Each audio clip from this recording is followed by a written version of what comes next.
Buenas tardes. Vamos a comenzar esta tercera reflexión del día, meditando sobre el miedo a la voluntad de Dios. Y voy a pedirle al Señor su santa palabra para que podamos hacer esta reflexión en su palabra. Y dice, estoy leyéndoles a ustedes de la carta de San Judas. Y es desde el versículo 22. Comportamiento con los que vacilan. Tratad con compasión a los que vacilan. A unos procurad salvarlos, arrancándolos del fuego.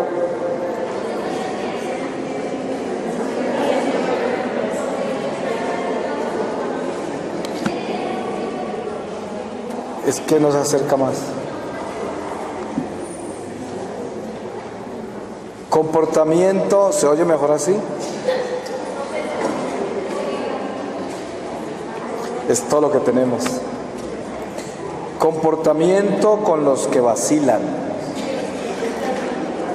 Tratad con compasión a los que vacilan. A unos procurad salvarlos, arrancándolos del fuego. A otros tratadlos con misericordia, pero con precaución, aborreciendo hasta la túnica contaminada por su carne, al que es poderoso para guardaros sin tropiezo y presentaros sin tacha y con júbilo delante de su gloria, al único Dios, Salvador nuestro, por medio de Jesucristo nuestro Señor, la gloria, la majestad, el imperio y la potestad, desde siempre y ahora y por todos los siglos. Amén. Palabra de Dios. Pues estamos nosotros enfrentados a una realidad que nos agobia. Yo creo que todo creyente tiene este mismo desafío, que es el miedo a cumplir la voluntad de Dios, porque siempre nosotros nos aferramos y tenemos como raíz nuestra voluntad humana y crecemos desde niños viviendo nuestra voluntad humana. Y esto es una gracia que Dios nos ha dado de todas maneras, porque es el libre albedrío. Nosotros tenemos libertad, Dios nos ha hecho libres, lo cual es una gracia, pero lograr compenetrarnos dentro de esa libertad humana en la propuesta divina de dejar que Él sea el guía de nuestra vida, es el secreto. La ciencia de la cruz es el llamado a vivir la realidad espiritual de la redención en Jesucristo.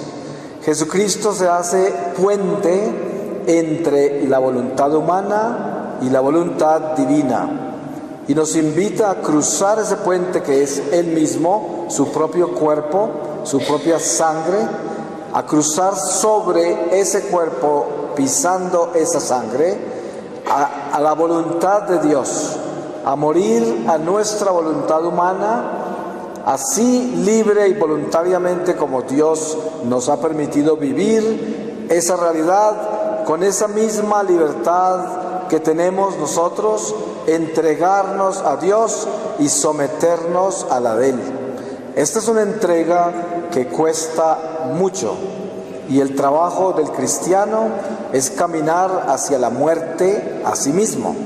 Si ustedes investigan todos los tratados que puedan haber sobre la ciencia de la cruz, sobre todos los testimonios de los padres de la iglesia, todos los doctores de la iglesia, los santos en general, encontrarán la lucha tan enorme de cada historia para que ellos aprendieran a dejar que Dios actuara. Y esto lo hacemos hasta el final de nuestra vida, en medio de una batalla inmensa entre nuestros deseos, nuestras ideas y la voluntad de Dios. Generalmente el miedo que tenemos a abrazar la voluntad de Dios es porque es una voluntad incomprensible para nosotros. Inclusive hay reflexiones muy profundas, místicas de la Iglesia, donde se dice que Dios es un Dios desestabilizador. Y pone como ejemplo a Abraham. Abraham lo saca Dios de su tierra, ya anciano, y lo envía a una tierra desconocida, lo desestabiliza completamente, hasta el punto que está tan desestabilizado en un momento dado, que lo vemos en medio de una hambruna en la tierra de Canaán, viajar a Egipto y presentar a su mujer como su hermana para poder sobrevivir. Y esto es estar muy desestabilizado, pero este es el padre de nuestra fe. De ese caminar desestabilizado se formó el padre de nuestra fe. Así que Dios lo desestabilizó para estabilizarnos a todos nosotros. O sea que su desestabilización es nuestra estabilización. Por eso San Pablo, cuando habla del mismo, dice: nos tratan como a basura, nos pisotean, nos llevan hasta la muerte, nos calumnian, nos persiguen como si fuéramos ladrones, criminales, pero todo esto lo vivimos para que ustedes se salven. Así habla el apóstol. ¿Y qué sucede con esta realidad? Es que cuando yo entiendo de que la voluntad divina ya no es la voluntad humana, o sea que yo no voy a vivir las decisiones que tomo con esas fijaciones y metas que le he dado a mi vida de acuerdo a mi razón, de acuerdo a mi humanidad, entonces queda uno como suspendido en un éter, porque ya no está decidiendo cosas por sí mismo y simplemente está viviendo la ley de Dios, obedeciendo a Jesucristo y haciendo lo que tiene que hacer para ser uno con Él. Ustedes saben a cuántas cosas tenemos que morir nosotros para poderle obedecer a Dios. Tenemos que morir a millones de cosas. Nosotros mismos observamos en un niño pequeño que no tiene uso de razón todavía, por lo tanto es inocente. Y ese niño toma decisiones terribles a veces. Y a pesar de no tener una plena conciencia, tiene una plena intención. Porque a veces un niño muy pequeño decide, y lo podemos ver, calcularlo, romper un vidrio con una piedra, y sabe que no lo debe hacer. No conoce la dimensión de la consecuencia de esa acción y por eso no puede ser culpado, y eso no sería un pecado, hasta que no tenga la plenitud de la conciencia. Por eso la Iglesia no permite la primera comunión hasta que no tenga el completo uso de la razón y total conocimiento del pecado y lo pueda confesar como pecado. Sin embargo, vemos que el niño pequeño, muy pequeño, tiene actitudes ya en las cuales su voluntad está actuando en una forma increíble. Todavía ni siquiera sabe que tiene esa libertad, pero la está usando. Entonces, la misma voluntad que Dios nos ha dado, también parece que nosotros la hubiéramos tomado de todas maneras en nuestros huesos. Parece que nuestra carne actuara en esa libertad. Y toma tiempo para que nosotros entendamos que tenemos que entregarla. Ejemplo número 1, clásico. Abraham tenía una mujer anciana también cuando aparece en la historia, y esa mujer es estéril. En toda la historia de la humanidad, no solamente en la cultura judía, no tener hijos pues era una vergüenza, y ha sido. Entonces esta mujer Sara no tiene hijos, no puede tener hijos, es estéril. Y sabemos la historia. Finalmente aparecen 3 ángeles que en algunas exégesis se presenta como la Santísima Trinidad, y de todas maneras era una manifestación sobrenatural, celestial, la que se le presenta a Abraham, y Abraham los atiende muy bien, y ellos anuncian de que va a tener un hijo, que Sara va a terminar esperando un hijo en 1 año. Y claro, la historia registra a Sara riéndose a carcajadas. Pues claro, Era totalmente absurdo para ella escuchar eso. Conocemos el resto de los pasajes, cómo Sara le entrega la esclava a Abraham para que tenga su hijo y etcétera. Bueno, pues tienen el hijo con Agar y nace Ismael, pero cuando nace el hijo de Sara, que se llama Isaac, cuando ya es un adolescente, el Señor le pide ese hijo en sacrificio. Aquí encontramos la realidad de la voluntad divina y la voluntad humana. Ahí están. Es el mejor ejemplo que tenemos nosotros en la historia sagrada de lo que es un encuentro entre las dos voluntades. ¿Y qué salió de ese encuentro? La paternidad de la fe. Ahí descansa nuestra fe. En el encuentro de la voluntad humana en Abraham y la voluntad divina en Dios pedirle su hijo unigénito. El sueño de Abraham, el sueño de Sara realizado, ya adolescente, donde más le iba a doler. Pero ese sacrificio lo hizo por todos nosotros. Por eso se llama Padre de la Fe. Porque si Abraham no hubiese hecho eso, y si Abraham no hubiese vivido lo que él vivió con relación a Dios y la alianza que hizo con Dios, nosotros no estaríamos acá como hijos de Abraham, como descendientes de él. Estaríamos como unos paganos por ahí dando vueltas, adorando palos y piedras. Sin embargo, sabemos que hay muchos cristianos, yo fui uno de ellos, que adoramos palos y piedras teniendo a Dios como unción. Sin embargo, todavía continúa la humanidad cayendo en estos abismos. Pero la realidad de la voluntad humana y la voluntad divina la podemos contemplar perfectamente en Abraham y el sacrificio de su hijo Isaac. Entonces, ¿cuál es el llamado de Dios a nuestra vida para que dejemos el miedo a vivir su voluntad? Es atrevernos a creer de que Dios tiene un plan mejor que el de nosotros. Como decía el Padre en su reflexión sobre el mensaje del Santo Padre en la Cuaresma, decía: hay gente que dice estar peleada con Dios. Esa es la naturaleza humana con la voluntad humana, que nosotros nos comunicamos con Dios, pero para decirle a Él qué es lo que nosotros queremos. Entonces le decimos a Dios que se haga mi voluntad. Eso es lo que le decimos al rezar, porque estamos orando, pero que se haga mi voluntad. Y cuando no se hace, ahí es cuando viene lo mismo que el Padre decía: Dios no me oye. Claro, porque yo estoy buscando es mi voluntad. Entonces mi oración la estoy haciendo para que se cumpla como yo la pido. No la estoy pidiendo en la voluntad de Dios. ¿Cuál sería el encuentro de la oración entre la voluntad humana y la voluntad divina?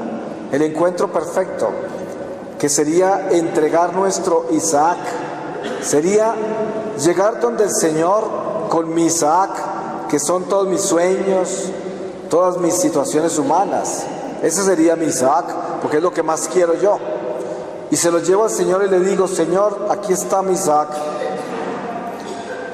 Esto es lo que yo quiero conservar mi Isaac. Pero si tú quieres, y es lo que tú quieres, haz lo que quieras con él. O sea, entregarme a él. Pero dame la fuerza para yo poder vivir tu voluntad, que no sea la mía. Eso es lo mismo que hizo Jesús, el hombre Dios, en el huerto de Getsemaní. Ustedes saben qué hizo él cuando no quería tomarse esa copa. Y la copa no era la cruz necesariamente, eran todas las almas que veía que se iban a condenar antes de él regresar. Y ese peso le dolía, que obviamente es lo que llevaba en la cruz también. Pero él le pidió lo que él quería, que era desde el hombre Dios, pero al final le dijo: pero que se haga tu voluntad y no la mía. Y esta oración del huerto nos puede dar a nosotros una enseñanza perfecta del hombre Dios, que nos quiere guiar para vivir la voluntad de Dios a pesar de los deseos de nuestra humanidad, de nuestra voluntad humana. No necesariamente nuestra voluntad humana está queriendo cosas malas, no, porque nuestra voluntad humana, si está orientada en el bien, va a pedir cosas buenas. Pero ¿qué pasa? Que no es una cuestión de cuán bueno es lo que estamos pidiendo, sino qué es lo que Dios quiere. Eso es lo que la pregunta es esa. La voluntad de Dios es lo que Él quiere en nuestra vida. ¿Ustedes creen que Abraham quería irse de donde estaba? En Ur, en Caldea, donde tenía todo. No tenía ninguna necesidad de moverse para ningún lado. Entonces él seguramente quería quedarse ahí. ¿Se dan cuenta de la historia de Moisés? ¿Ustedes creen que Moisés iba a querer ir a Egipto, donde había asesinado? Era un prófugo, era un fugitivo y se había escapado. Llevaba años ya con su mujer, hijos, tenía una vida hecha. ¿Moisés iba a querer ir para donde Dios lo quería mandar? No, la voluntad de Moisés no era irse para allá. Pero la voluntad de Dios sí era que él se fuera para allá. Y ahí es donde viene el encuentro del hombre con esa realidad. Hoy yo estoy acá en este templo y estamos en una reflexión de Semana Santa. La voluntad de Dios es que yo haga lo que el Espíritu Santo me está pidiendo en este momento. Y mi alma sabe exactamente qué es eso. Yo no puedo escaparme de la realidad de mi conciencia, porque mi conciencia está ungida por el Espíritu Santo. ¿Cómo? Por el bautismo, por la primera comunión, por todas las eucaristías que yo he consumido, por todas esas confesiones, esas reconciliaciones que he tenido con Dios, en los cuales he hecho exámenes de conciencia, he reconocido mi pecado y me he arrepentido y me han perdonado. Todo eso es unción que nosotros llevamos en el camino. Entonces, ¿acaso sería un gran trabajo descubrir qué es lo que tenemos que cambiar para vivir la voluntad divina en este mismo momento? No. Cada uno de nosotros aquí presentes sabemos exactamente lo que Dios quiere de nosotros. A veces encuentro una gente por ahí mirando para arriba y diciendo: Señor, ¿me podría usted dar una idea? ¿Cómo hago yo para descubrir cuál es la voluntad de Dios en mi vida? Y a veces están parados al lado de uno con 4 hijos ahí, o quién sabe cuántas responsabilidades que tienen en la vida. Y no se necesita mirar muy lejos para saber qué es lo que Dios quiere de nosotros. No se necesita ir a buscar el horizonte caminando hasta el final del mundo para ver si vemos el abismo de Dios y entendemos qué es lo que está saliendo de allá, cuál es el mensaje para nuestra vida. Nosotros ya tenemos la respuesta, la tenemos infusa en nuestro corazón. Aquí, si alguno dijera que no sabe lo que Dios quiere en su vida, sería un mentiroso y llamaría a Jesucristo un mentiroso. San Pablo lo resume muy sencillamente. Dice: la voluntad de Dios es, a saber, 2 puntos, nuestra santidad. Esa es. Entonces, yo quiero ser santo, esa es la voluntad de Dios, nada más, absolutamente nada más. El Padre hablaba de la caridad. ¿Y cómo es que el Santo Padre nos está presentando la propuesta de la Cuaresma, que es una Cuaresma espiritual, no una Cuaresma religiosa simplemente, en la cual entramos en el misterio de Dios, pero para que le dé luz a nuestro corazón, no para descubrir lo que tenemos que cambiar, porque ya sabemos, sino para tener la fortaleza de hacerlo. ¿Quién podrá levantar la mano acá y decir que no sabe lo que tiene que cambiar? Tal vez tendría que tener unos problemas mentales muy serios para poder aceptarle eso. Pero una persona que esté comúnmente dentro de una salud común sabría perfectamente qué es lo que tiene que cambiar en este momento de su vida para ser hijo de Dios, para ser obediente a Dios, para hacer la voluntad de Dios.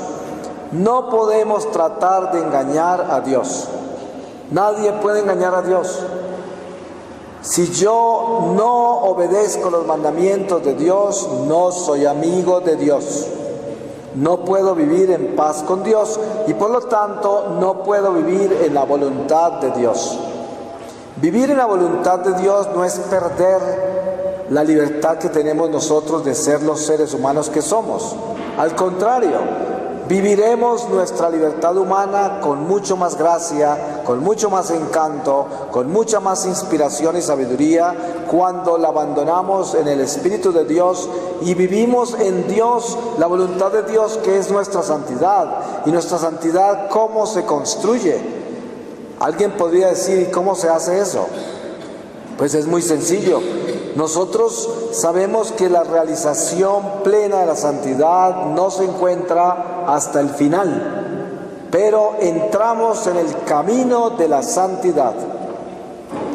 Y eso es lo importante. Cuando San Pablo se dirige en algunas de sus cartas a lo que llama él los santos, y dice él a los santos de Tesalónica y a otros santos, y uno se pregunta, ¿cómo así? Pues lo que pasa es que él se está dirigiendo a personas que buscan a Dios sinceramente, que están conscientes de que son pecadores, de sus limitaciones humanas, pero caminan buscando a Dios sinceramente. Cada vez que se caen, se prenden de la misericordia de Dios en el sacramento de la reconciliación y continúan caminando, no se quedan caídos. Estos son seres que caminan por el sendero de la santidad, cuya meta es la plenitud de la santidad, que es entrar al santuario, que es el santo de los santos. Ustedes se han dado cuenta que en el Antiguo Testamento, dentro de la ley de Moisés y todo lo que Dios le enseñó a él, encontramos esos sacerdotes de la tribu de Leví, descendientes de Aarón, que eran los únicos que podían manejar las cosas de Dios en el templo. Y habían dos altares, el del santo y el santo de los santos, o sea, el santísimo. Y al santo de los santos, a ese altar no podía entrar sino el sacerdote supremo una vez al año a echar incienso. Y ustedes saben que ahí fue donde Zacarías entra en comunicación con el ángel que le anuncia lo de su hijo Juan el Bautista. Y cuántas cosas no han sucedido o sucedieron durante la historia sagrada en ese segundo altar. He aquí el segundo altar, este sagrario. Este es el santo de los santos, el santísimo. Nosotros ya estamos en el mismo lugar que estaba Zacarías. ¿Se pueden imaginar? A nosotros se nos ha dado la unción sacerdotal. En el Antiguo Testamento, en los judíos, solamente uno era el sacerdote supremo que podía entrar allá, el gran sacerdote, y ni siquiera estaba este Dios vivo ahí, sino que estaba representado en la muestra del maná, en la vara de Aarón que había florecido y las tablas de los 10 mandamientos. Esa era la gran arca de la alianza sobre la cual Salomón construyó el templo más hermoso y poderoso que nadie más puede construir hasta que Jesús regrese. Nadie lo podrá hacer igual. Y ni siquiera era la realización plena del santuario, del Santísimo, pero ya era el Santo de los Santos, porque ahí estaba anunciado todo. Eran primicias de lo que nosotros ya tenemos. Hoy alguno de nosotros podría tener una excusa para no saber cuál es la voluntad de Dios cuando está el Santísimo en nuestra presencia y nosotros somos sacerdotes que estamos en presencia de Él para echarle el incienso de nuestra vida, que es nuestra voluntad, que se eleva a Dios como un incienso para decirle: te amo, Señor, te adoro, hagas en mí según tu palabra, según tu voluntad. Esto duele. Ustedes saben que amar duele, el amor duele, la caridad duele mucho obedecer a Dios. La cruz nuestra está hecha de nuestra obediencia. La verdadera cruz es nuestra obediencia, obedecerle al dolor, al sufrimiento, a las tribulaciones de la vida, a la adversidad, a lo absurdo de la vida, a las cosas que nos desestabilizan, que vienen normalmente de Dios, porque yo no estoy hablando de una persona que vive en pecado mortal. Si uno vive en pecado mortal, no está en la voluntad de Dios y por lo tanto lo que le sucede a la vida de uno no es voluntad de Dios. Porque lo más seguro es que cuando usted no está en gracia de Dios, está en el lugar equivocado, haciendo lo que no debe, a la hora que no debe. Normalmente eso es lo que pasa, a no ser de que Dios ya lo haya jalado y lo esté entrando al santuario. Ahí sí ya va encaminado, aunque todavía no se haya reconciliado, pero ya lo está llamando el Señor. Eso es otra cosa diferente. Pero si ya entró en el redil, regresó la oveja perdida, se entró en el rebaño del Señor, comienzan a lavarlo, a limpiarlo y le empieza a entregar esa sabiduría divina que muestra cuál es la voluntad de Dios. La voluntad de Dios es simplemente que seamos estas vasijas de barro dóciles, que nos dejemos manejar por las manos del alfarero, que es el único que sabe para qué oficio nos creó, para qué nos hizo. Eso es. Ustedes saben que hoy lo más común en este mundo en que vivimos es que la gente esté orientada profesionalmente, no está orientada vocacionalmente. No es vocación lo que estamos tratando de darle flor, sino profesión. Cuando usted entrevista a un joven y le pregunta por qué decidió ser ingeniero o economista o abogado, y dice porque pues es lo que más produce, es lo que más oportunidades me da para sobresalir económicamente y oportunidades sociales y políticas en mi vida y darle una vida digna a mis hijos, entre comillas digna. Pero ¿cuál es la realidad de ese camino, de esa voluntad humana? La realidad es que si nosotros no tenemos el corazón enfocado en la voluntad de Dios y las decisiones que tomamos no las tomamos en la voluntad de Dios, seremos unos simples profesionales sin vocación.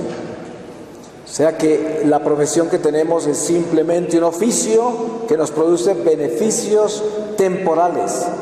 Por eso hay tanto profesional con cara de limón, porque nunca con el dinero, la fama o el poder humano van a encontrar paz ni van a encontrar gozo. Y se pierden, los matrimonios se les dañan, los hijos se pierden. Son maldición a veces en la sociedad porque son familias disfuncionales, porque buscan cosas disfuncionales, como son los tesoros terrenales. Pero si nosotros realmente nos enfocamos en la voluntad de Dios y le entregamos a Dios nuestra vida, entonces nuestra vida se convierte en una verdadera vocación, la vocación para la cual Dios nos creó, la misión para la cual Dios nos creó. Y uno se pregunta, ¿cuál es esa vocación y cuál es esa misión? Muy sencilla, es nuestra santidad. ¿Por qué? Cuando yo busco mi santidad, el Espíritu Santo se mueve a través de mí. Y todo lo que yo hago, digo, pienso, siento, y sobre lo que actúo, tiene luz en el Espíritu de Dios, por lo tanto tiene sabiduría en el Espíritu de Dios. No es simplemente inteligencia humana que ilumina la razón, sino que es sabiduría divina que mueve nuestra razón y la lleva a actuar en lo divino. Y es el encuentro con convertirnos en otro Cristo, otro Cristo.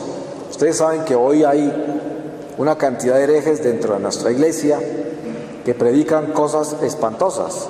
Por aquí dentro de poco viene un monje hereje alemán que yo no sé cómo es que hay algunas personas apoyándolo cuando predica el homosexualismo dentro del clero, los sacerdotes con mujer e hijos, predica horrores de herejías y lo tienen invitado a iglesias en Bogotá y todo. Yo no puedo entender eso, no puedo entenderlo.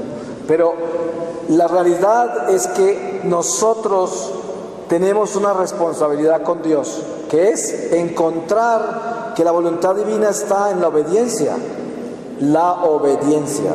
no a una realidad creada por nuestra imaginación, sino a una verdad revelada por Dios.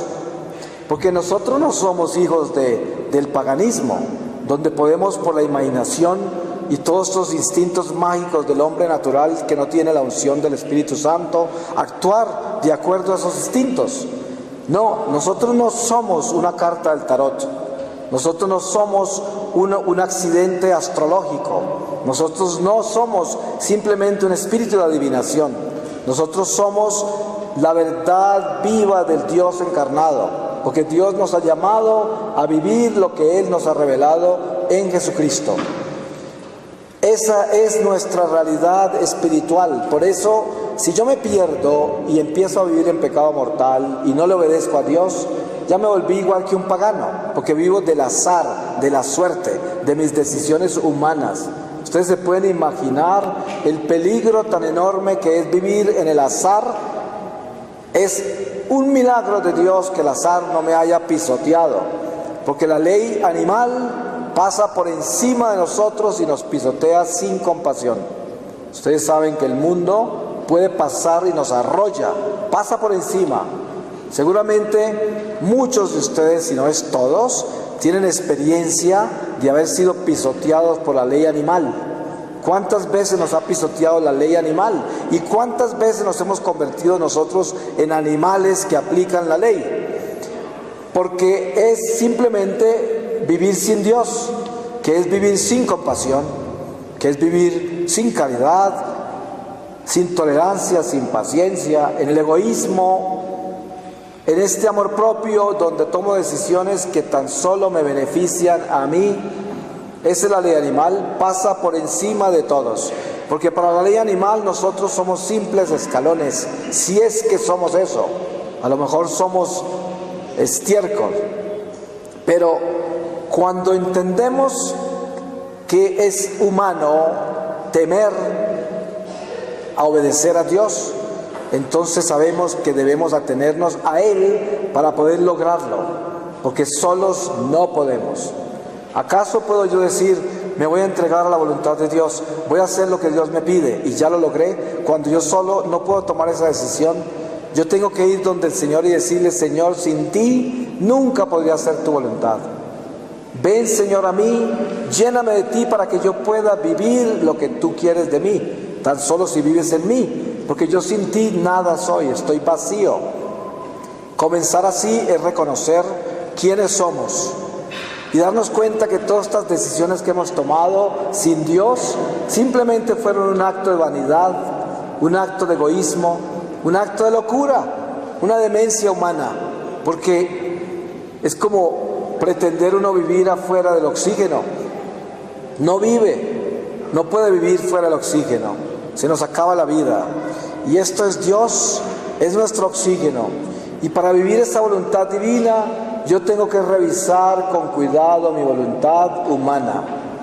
Hay personas que desde niños se glorifican en su voluntad humana y los amigos que escogen, los escogen por vanidad. La profesión que escogen, la escogen por vanidad. La esposa o el esposo que escogen, lo escogen por vanidad. Todo lo que seleccionan en su vida lo hacen por vanidad. Y de pronto, cuando están ya grandecitos, se dan cuenta que su vida es un absoluto desastre de la vanidad. Nada funciona. No puede florecer una vida así, porque todo fue falso desde el principio. Hoy nosotros podríamos tener un despertar extraordinario y descubrir dónde estamos. Da miedo descubrir dónde estamos, porque da miedo aceptar la voluntad de Dios, que es la luz, que es la sabiduría, que es la verdad, que es donde no podemos engañarnos y decir, sé quién soy yo hoy. ¡Qué susto! Es bien difícil. La mayoría estamos tapando como el gato todo este excremento de nuestra falsedad con la arena, pero ahí está tapado. Basta con sacudirlo y hiede, porque ahí está tapado. Y entonces atreverse a destapar eso con el olor que va a despedir no es fácil, pero precisamente la conversión es salud, es sanación, y la sanación hiede, porque se abren las heridas. Qué dolor tan grande que es el pecado cuando comenzamos a sentirlo en el corazón y empieza a desentumecerse toda nuestra conciencia y comenzamos a darnos cuenta de todas las maldades que hemos hecho, lo horrible que es haber sido un enemigo de Dios, las cosas que hemos hecho que no debíamos hacer. Eso duele mucho, y qué bueno que duela. Ustedes saben que hay miles de almas en el purgatorio viviendo el dolor que no pudieron vivir, del arrepentimiento que tuvieron sin dolor, y de eso está hecho mucho purgatorio. No solamente de eso, pero eso es gran parte de la materia prima del purgatorio. Es el pecado sobre el cual no hemos tenido dolor todavía. Y hoy Dios nos da esta oportunidad tan inmensa de estar en este templo contemplando nuestra realidad, la realidad de esta pequeña vida. Pero tenga la seguridad de esto: esta pequeña vida es un amor gigantesco para Dios, porque cada uno de nosotros somos hijos importantes para Dios. Y no solamente importantes para Dios, somos muy importantes para la humanidad entera. Ustedes saben lo importante que es una persona que entra en la razón de Dios, en la conciencia. Ese es un triunfo del Espíritu y toda la humanidad se beneficia, toda la humanidad entera. Esto nos parecerá extraño porque es incomprensible y para algunos les sonará poético o quién sabe qué tipo de filosofía, pero la realidad espiritual de lo que estoy diciendo es que es un hecho, que si yo entro en la luz, ilumino la humanidad entera. Eso quiere decir, le aumento la luz a toda la humanidad. No nos podemos imaginar siquiera lo pequeño que es esto. Nosotros aparentemente creemos que todo esto es gigantesco, toda esta creación, toda esta masa de seres humanos. Pero, ¿saben qué? Somos un solo cuerpo. Y lo que le pasa al dedo pequeño del pie derecho, lo siente todo el cuerpo. Lo que le pasa al ojo derecho, lo siente todo el cuerpo. Entonces tenga la seguridad de que si usted entra en la luz, ilumina el cuerpo entero. Somos así de importantes. Y a veces la vida nos agobia tanto que nos consideramos inútiles. Y claro, ante Dios somos siervos inútiles, pero la realidad por la cual Dios nos creó es porque nos ama, porque de nosotros hace flores de su jardín, donde ya no seremos los siervos inútiles, sino que seremos vida dentro de la vida, que nunca se acabará, vida eterna, vida en abundancia. Esa es la promesa de Dios y por eso vivir en la dignidad humana que tanta gente habla en esos términos es simplemente vivir en Dios. ¿Acaso la dignidad humana simplemente es no robar, no matar y ayudarle a la gente por ahí en lo que pueda y darle a los hijos todo lo que necesitan? Hay gente que piensa que esa es la dignidad humana. No poner el estéreo muy duro para que los vecinos no se trasnochen. No, pues esas son cosas elementales de una vida que es cívica. Pero la realidad espiritual es que nosotros debemos amar convencidos de que nuestro amor es el amor para todos, el amor que va a beneficiar a todos. Y ese amor tan solo se realiza cuando yo lo vivo en obediencia al amor de Dios, que es hacer su voluntad, cumpliendo sus mandamientos, llevando nuestra cruz en silencio con Dios y caminar sobre esas huellas del Nazareno, que son las huellas de aquel que nunca se va a quejar y que si se cae, se para y nunca se entrega, sigue caminando y tiene los ojos puestos en el horizonte de la esperanza prometida por el mismo Dios en la persona de Jesucristo, de que vamos a llegar a la patria celestial y se va a acabar la muerte, el sufrimiento, el pecado, se va a acabar todo esto y vamos a vivir en una eternidad gloriosa en Dios. Y esto no es mentira, esto es verdad. Nosotros tenemos una promesa real, la promesa es absolutamente real, pero hoy, si usted se examina con cuidado, piense cuánto de lo que hace en su vida lo hace por simple voluntad humana y no tiene a Dios metido en nada de esas cosas.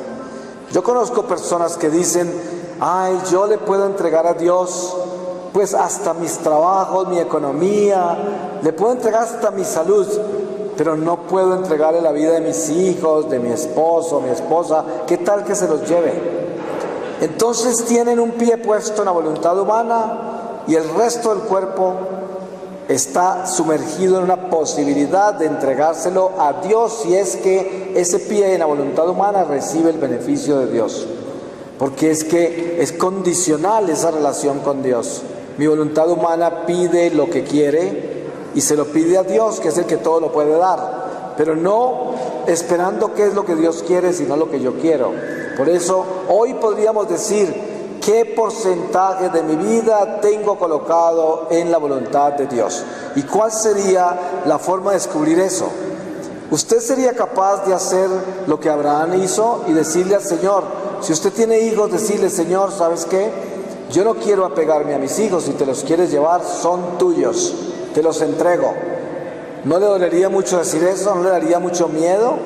Pues claro, da miedo vivir la voluntad de Dios. Miedo, ¿por qué? Porque no queremos desprendernos de las cosas que tenemos poseídas como si fueran nuestras, cuando esos hijos no son de nosotros.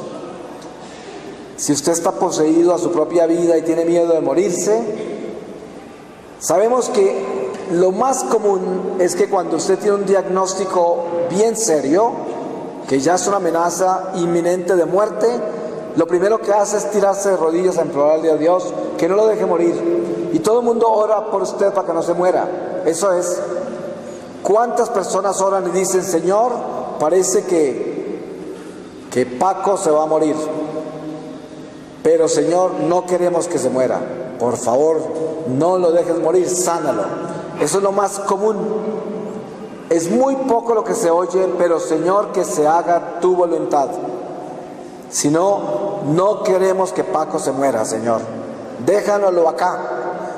Es muy humano, eso no es un pecado ni es una maldad que estamos haciendo, es algo muy natural. El corazón humano piensa así, siente así, vive así.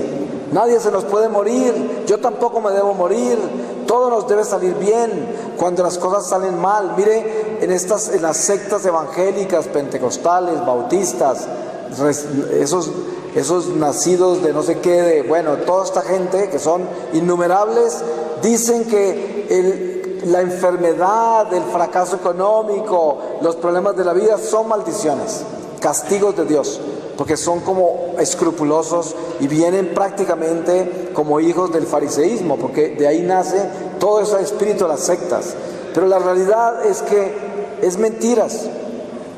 Dios vive con nosotros y nosotros tomamos decisiones que a veces nos hacen daño, no porque nadie nos ha hecho una maldición, no porque Dios nos ha castigado, sino porque nosotros a veces hacemos lo que no debemos y nos metemos en unos problemas graves. Es verdad que dentro de nuestra sangre nosotros llevamos consecuencias. Hay personas que nacen con diabetes. Yo nací con un problema cardíaco que viene de mis antepasados.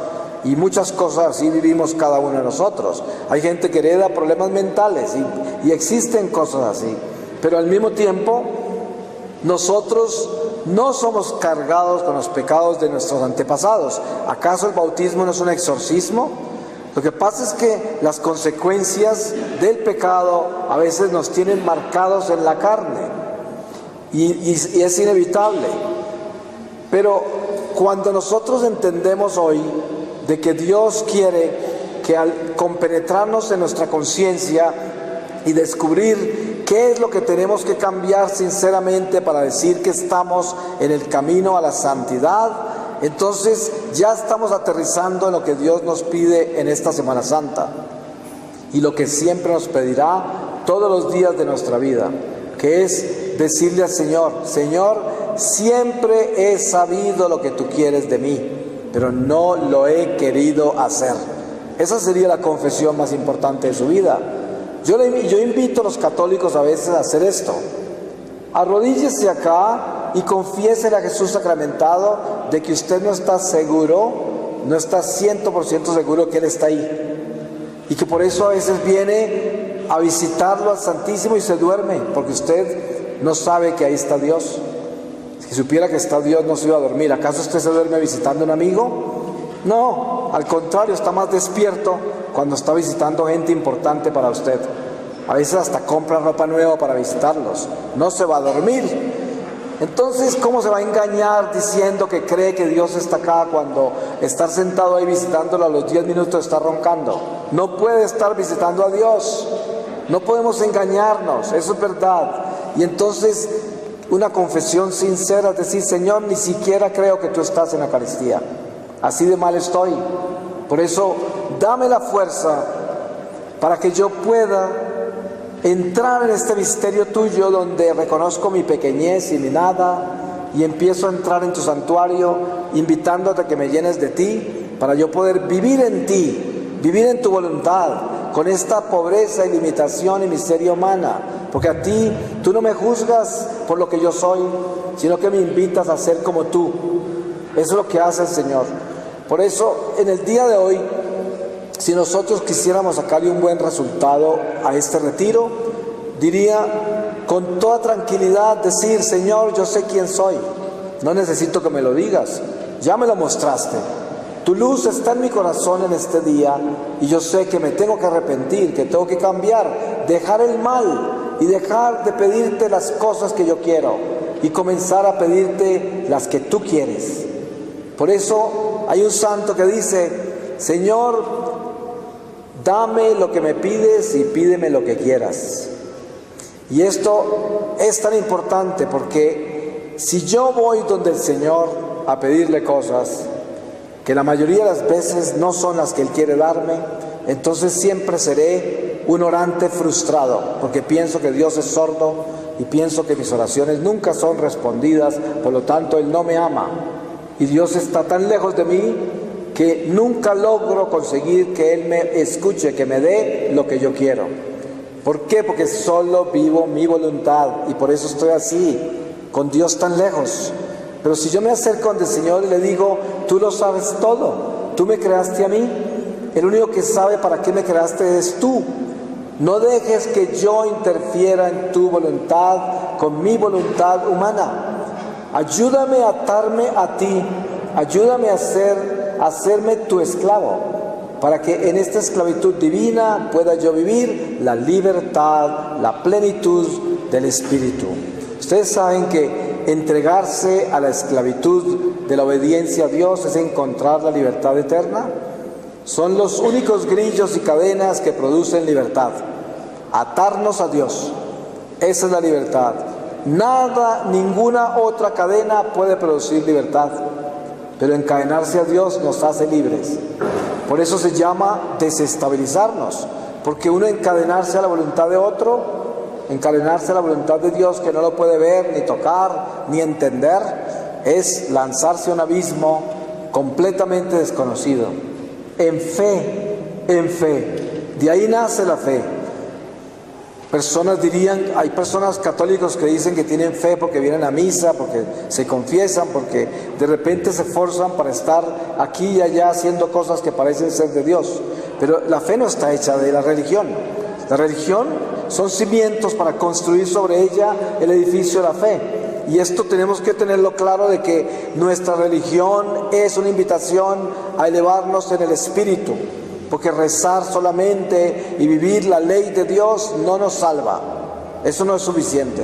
Lo que nos lleva a vivir, mire, yo conozco monjes, monjas, sacerdotes y laicos comprometidos que no son espirituales. Muchos conozco yo, que son solo religiosos. Y a veces esos monjes los encuentro de rodillas 20 horas diarias, con esos corazones endurecidos, llenos de egoísmo, nunca trascendiendo al espíritu. Y yo digo, mejor sería que nunca se hubieran puesto un hábito de esos, mejor sería que nunca se hubieran hecho sacerdotes, porque hubieran tenido menos problemas ante el tribunal de Dios, se hubieran salvado más fácil en el mundo. Por eso tenemos que entender que la invitación de Dios es a que nosotros entendamos que en la sencillez de su llamado está la sencillez de nuestra entrega, el sí que le vamos a dar a Dios.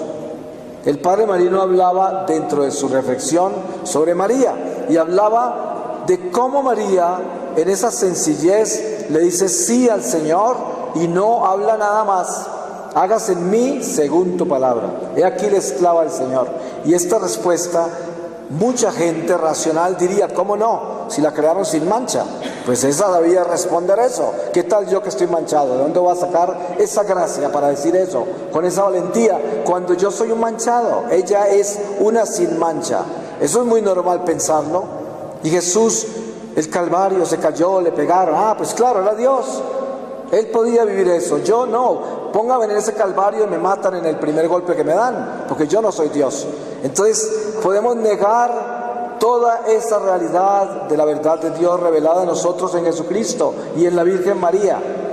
Pero el Señor, para que nosotros podamos entrarnos en este misterio incomprensible de Dios entre nosotros a través de nuestra iglesia, no nos llama a entender.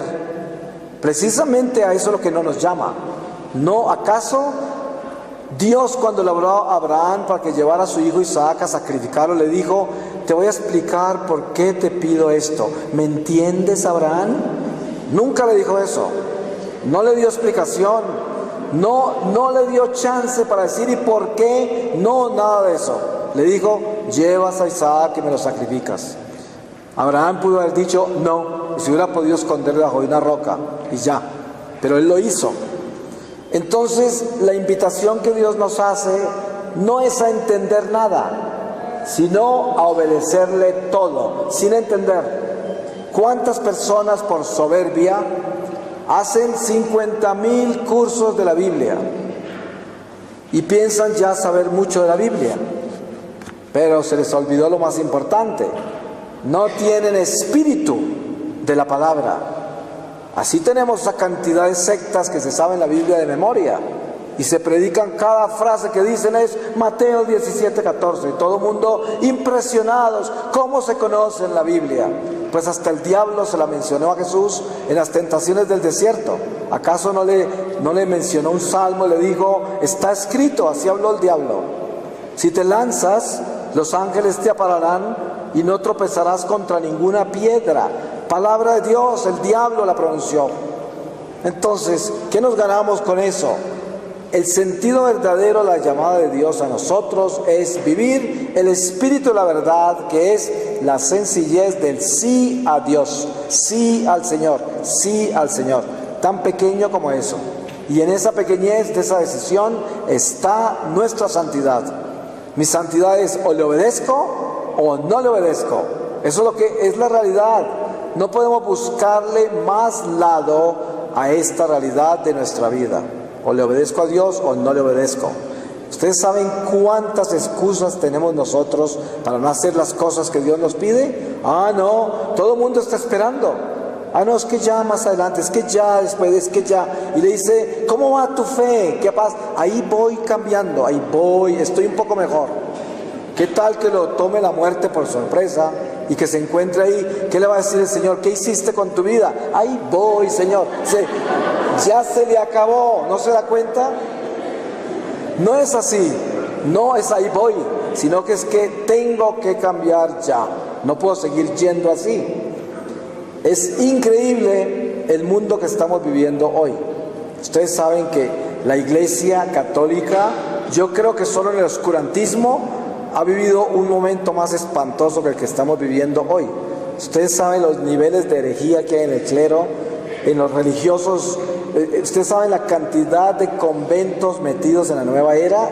Lo más común hoy es encontrar un poco de monjas adorando palos y piedras llenas de cristales, haciendo retiros con no sé qué, la hueca, círculos de fuego, cosas que solo hacían los brujos antes. Ahora lo hacen las monjas, sanando con piedras y palos a la gente, haciéndoles baños y limpias espantosas por allá, toda clase de alternativas, leyendo toda clase, practicando toda clase de enneagramas, numerologías, astrologías, y son felices en esa soberbia.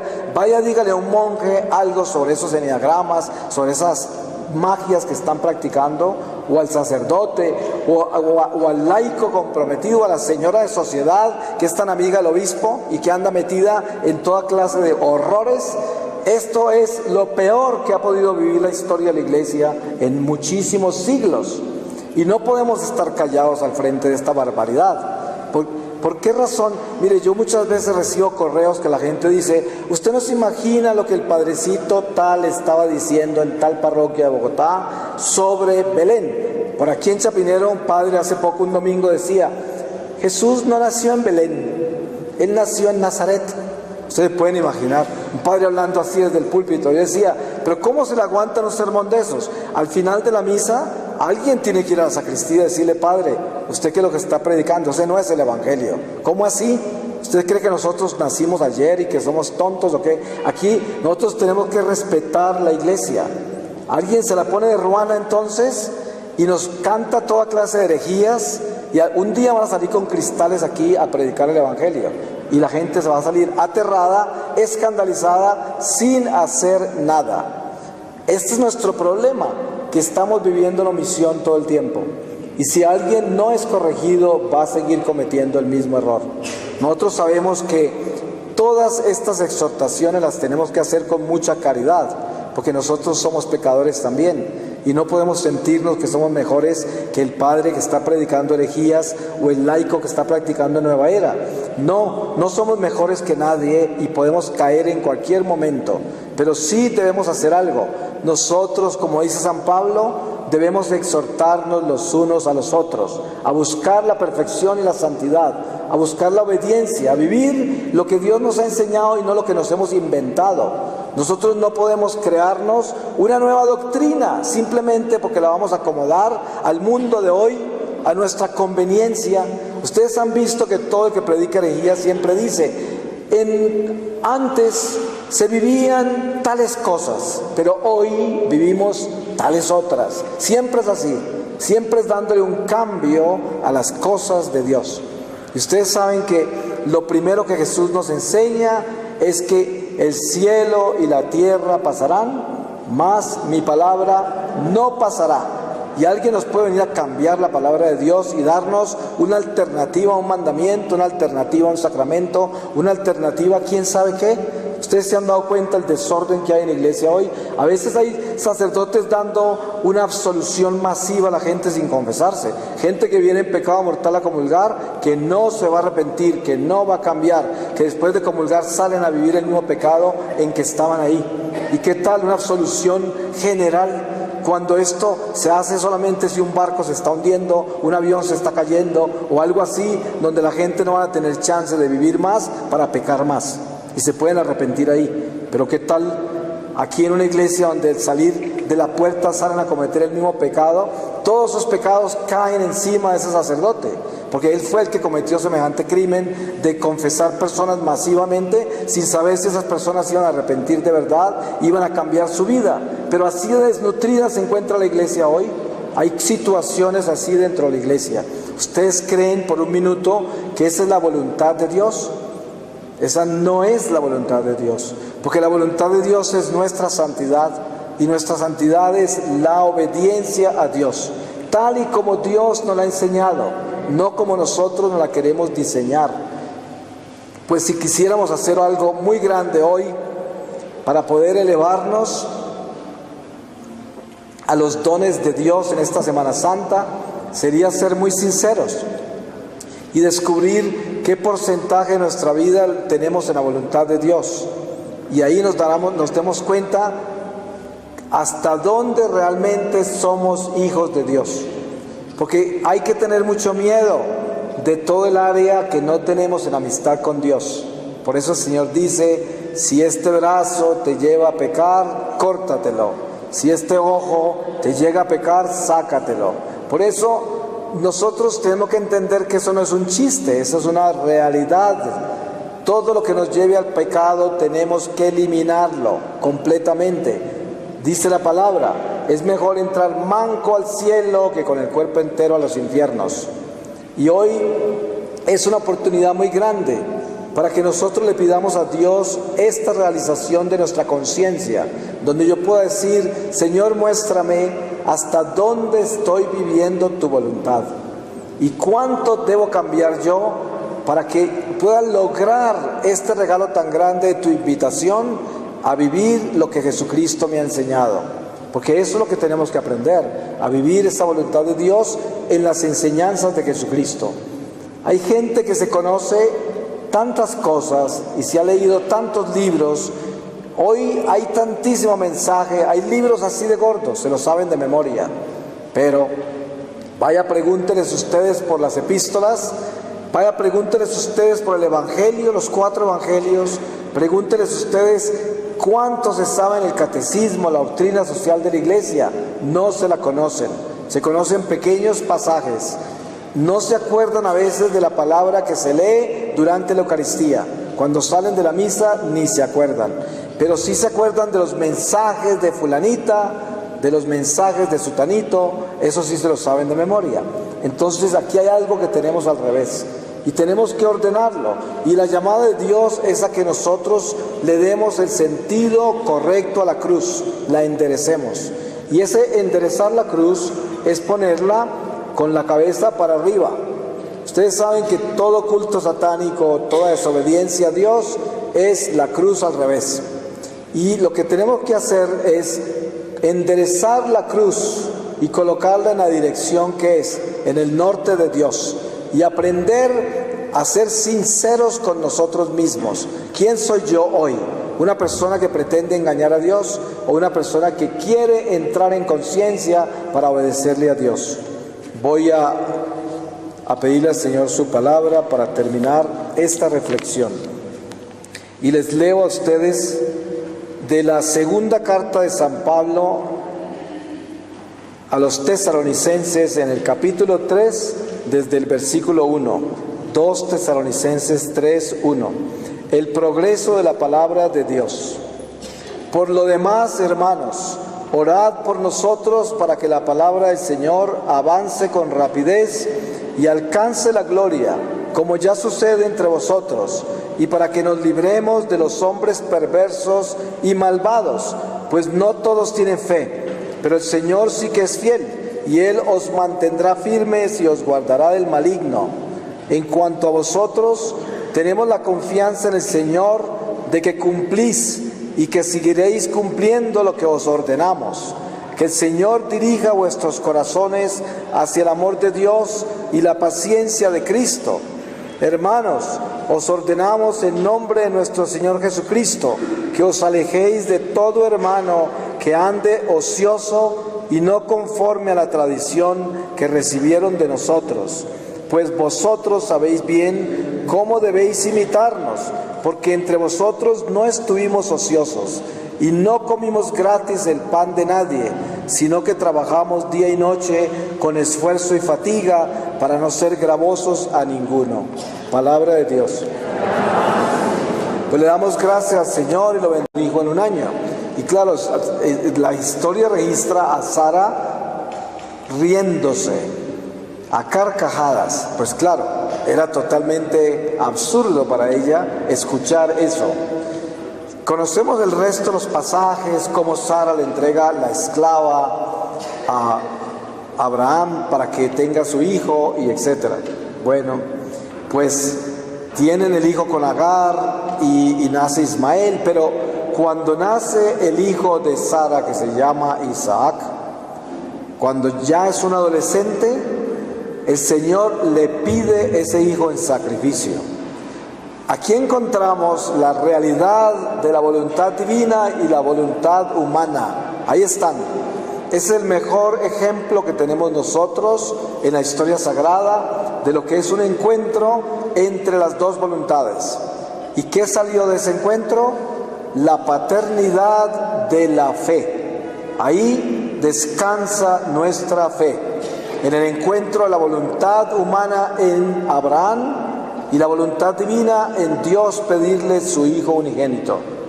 El sueño de Abraham, el sueño de Sara realizado, ya adolescente, donde más le iba a doler. Pero ese sacrificio lo hizo por todos nosotros. Por eso le llama Padre de la Fe. Porque si Abraham no hubiese hecho eso, y si Abraham no hubiese vivido lo que él vivió con relación a Dios y la alianza que hizo con Dios, nosotros no estaríamos acá como hijos de Abraham, como descendientes de él. Estaríamos como unos paganos por ahí dando vueltas, adorando palos y piedras. Sin embargo, sabemos que hay muchos cristianos, yo fui uno de ellos, que adoramos palos y piedras teniendo a Dios como unción. Sin embargo, todavía continúa la humanidad cayendo en estos abismos. Pero la realidad de la voluntad humana y la voluntad divina la podemos contemplar perfectamente en Abraham y el sacrificio de su hijo Isaac. Entonces, ¿cuál es el llamado de Dios a nuestra vida para que dejemos el miedo a vivir su voluntad? Es atrevernos a en medio de una batalla inmensa entre nuestros deseos, nuestras ideas y la voluntad de Dios. Generalmente el miedo que tenemos a abrazar la voluntad de Dios es porque es una voluntad incomprensible para nosotros. Inclusive hay reflexiones muy profundas, místicas de la Iglesia, donde se dice que Dios es un Dios desestabilizador. Y pone como ejemplo a Abraham. Abraham lo saca Dios de su tierra, ya anciano, y lo envía a una tierra desconocida, lo desestabiliza completamente, hasta el punto que está tan desestabilizado en un momento dado, que lo vemos en medio de una hambruna en la tierra de Canaán, viajar a Egipto y presentar a su mujer como su hermana para poder sobrevivir. Y esto es estar muy desestabilizado, pero este es el padre de nuestra fe. De ese caminar desestabilizado se formó el padre de nuestra fe. Así que Dios lo desestabilizó para estabilizarnos a todos nosotros. O sea que su desestabilización es nuestra estabilización. Por eso San Pablo, cuando habla del mismo, dice: nos tratan como a basura, nos pisotean, nos llevan hasta la muerte, nos calumnian, nos persiguen como si fuéramos ladrones, criminales, pero todo esto lo vivimos para que ustedes se salven. Así habla el apóstol. ¿Y qué sucede con esta realidad? Es que cuando yo entiendo de que la voluntad divina ya no es la voluntad humana, o sea que yo no voy a vivir las decisiones que tomo con esas fijaciones y metas que le he dado a mi vida de acuerdo a mi razón, de acuerdo a mi humanidad, entonces queda uno como suspendido en un éter, porque ya no está decidiendo cosas por sí mismo y simplemente está viviendo la ley de Dios, obedeciendo a Jesucristo y haciendo lo que tiene que hacer para ser una realidad que nos agobia. Yo creo que todo creyente tiene este mismo desafío, que es el miedo a cumplir la voluntad de Dios, porque siempre nosotros nos aferramos y tenemos como raíz nuestra voluntad humana y crecemos desde niños viviendo nuestra voluntad humana. Y esto es una gracia que Dios nos ha dado de todas maneras, porque es el libre albedrío. Nosotros tenemos libertad, Dios nos ha hecho libres, lo cual es una gracia. Pero lograr compenetrarnos dentro de esa libertad humana en la propuesta divina de dejar que Él sea el guía de nuestra vida es el secreto. La ciencia de la cruz es el llamado a vivir la realidad espiritual de la redención en Jesucristo. Jesucristo se hace puente entre la voluntad humana y la voluntad divina y nos invita a cruzar ese puente que es Él mismo, su propio cuerpo, su propia sangre, a cruzar sobre ese cuerpo, pisando esa sangre, a la voluntad de Dios, a morir a nuestra voluntad humana, así libre y voluntariamente como Dios nos ha permitido vivir esa realidad, con esa misma libertad que tenemos nosotros, entregarnos a Dios y someternos a la de Él. Esta es una entrega que cuesta mucho. Y el trabajo del cristiano es caminar hacia la muerte a sí mismo. Si ustedes investigan todos los tratados que puedan haber sobre la ciencia de la cruz, sobre todos los testimonios de los padres de la Iglesia, todos los doctores de la Iglesia, los santos en general, encontrarán la lucha tan enorme de cada historia para que ellos aprendieran a dejar que Dios actuara. Y esto lo hacemos hasta el final de nuestra vida, no con Él. Ustedes saben a cuántas cosas tenemos que morir nosotros para poderle obedecer a Dios. Tenemos que morir a millones de cosas. Nosotros mismos observamos en un niño pequeño que no tiene uso de razón todavía, por lo tanto es inocente. Y ese niño toma decisiones terribles a veces. Y a pesar de no tener una plena conciencia, tiene una plena intención. Porque a veces un niño muy pequeño decide, y lo podemos ver, calcularlo, romper un vidrio con una piedra. Y sabe que no lo debe hacer. No conoce la dimensión de la consecuencia de esa acción y por eso no puede ser culpado y eso no sería un pecado hasta que no tenga la plenitud de la conciencia. Por eso la Iglesia no permite la primera comunión hasta que no tenga el completo uso de la razón y total conocimiento del pecado y lo pueda confesar como pecado.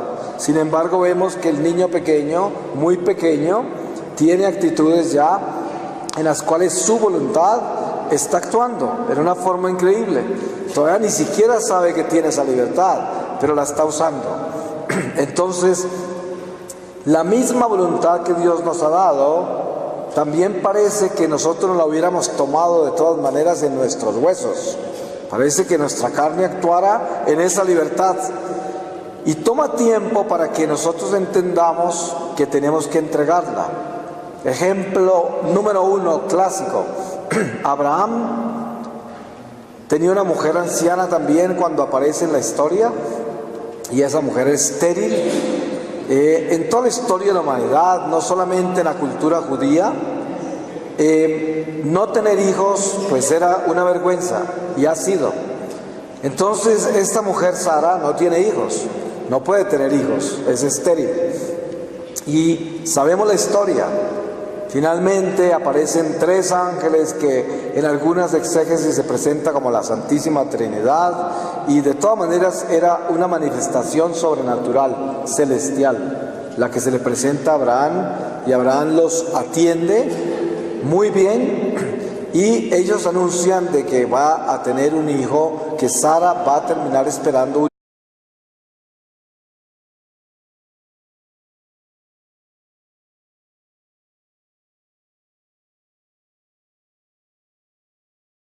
Buenas tardes. Vamos a comenzar esta tercera reflexión del día, meditando sobre el miedo a la voluntad de Dios. Y voy a pedirle al Señor su santa palabra para que podamos hacer esta reflexión en su palabra. Y dice, estoy leyéndoles a ustedes de la carta de San Judas.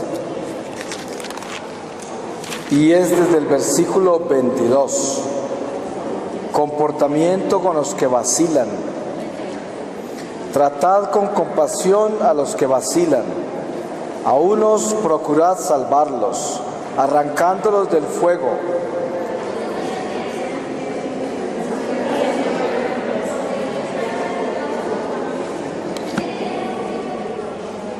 Es que no se acerca más. Comportamiento, ¿se oye mejor así? Es todo lo que tenemos. Comportamiento con los que vacilan. Tratad con compasión a los que vacilan.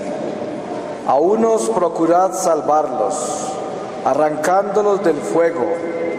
A otros tratadlos con misericordia, pero con precaución, aborreciendo hasta la túnica contaminada por su carne, al que es poderoso para guardaros sin tropiezo y presentaros sin tacha y con júbilo delante de su gloria, al único Dios, Salvador nuestro, por medio de Jesucristo nuestro Señor, la gloria, la majestad, el imperio y la potestad, desde siempre y ahora y por todos los siglos. Amén. Palabra de Dios. Pues estamos nosotros enfrentados a una